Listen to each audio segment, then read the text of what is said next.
How to Manage Billing in Google AI Studio 2026 Guide. Confused about billing in Google AI Studio? Don't worry, here's how to stay in full control. Let's get started. First, open Google AI Studio and sign in with your Google account. Important thing to know, Google AI Studio itself is free. You only get charged when you connect it to a Google Cloud project and use APIs at scale. Step 1. Open Billing Dashboard. Go to Google Cloud Console. From the menu, click on Billing. Here you can see your charges, linked projects, billing accounts. Step 2. Link billing account. Click Account Management. Select your project and link it to the correct billing account. Step 3. Set budget alerts. Very important. Go to Budgets and Alerts. Tap Create Budget and set limits like 50%, 90%, 100%. You'll get notified before spending too much.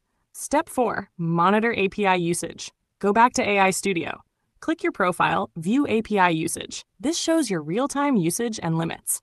Pro tip, check the free tier first. Many users never need to pay if usage is low. And that's it. Now you know how to manage billing in Google AI Studio without surprises. Thanks for watching. See you in the next video.